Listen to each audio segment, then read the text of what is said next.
Hello mga ka-alpha! Welcome back to my vlog. So for today's video, pansin nyo na ba, mainit na? Bakasyon na at summer season na. At naisip nyo na ba bakit may summer tapos may mga rainy days? At bakit ang mga ibang bansa may snow?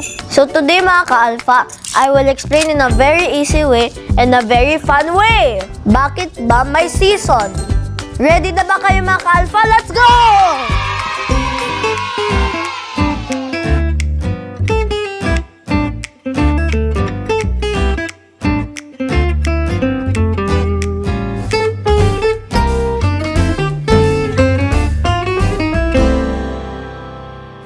Talk about the Earth and the Sun.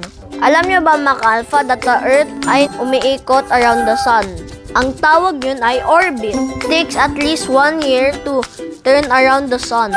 Kaya meron tayong 12 months in a year. Mga ka-alpha, that Earth is not straight.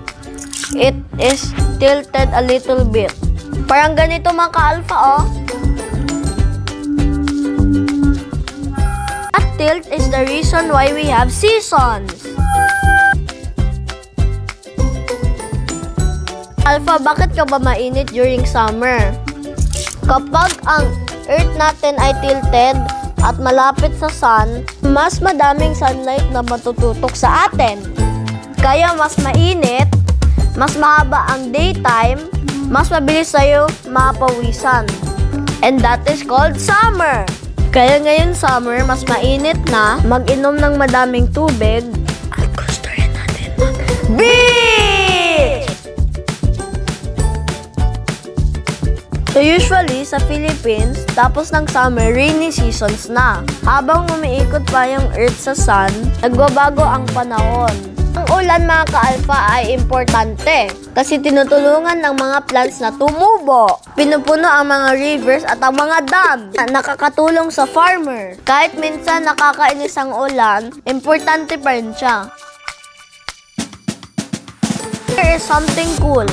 Habang nagsasummer tayo, ang mga ibang bansa ay nagwi-winter. Yung other side ng Earth ay farther from the Sun. Kapag mas malayo sa Sun, mas konti ang sunlight. Mas malamig, mas maikli ang daytime, kaya nakaka-snow sila. Tayo ay nagsiswimming tapos sila ay nagagawa ng snowman. Right? Sa mga ibang country, meron silang 4 seasons.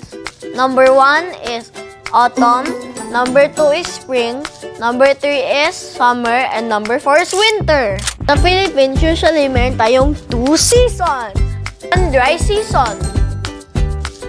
Number 2, rainy seasons.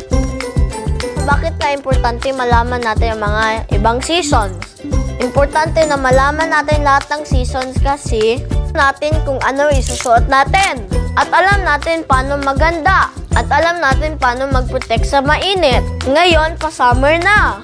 Ngayon, summer na, kailangan natin mag-drink ng water, wear a cap, and stay on shelters. Mga ka-alpha, pag naintindihan na natin ang mga seasons, safe na tayo. Did you know mga ka-alpha, pag hindi nakatilt ang Earth, wala tayong seasons. Same lang ang weather buong taon. At pag nakatilt ang Earth, exciting ang world natin. At mga ka-alpha, anong season gusto nyo ma-experience? Summer na may beach or winter na may snow?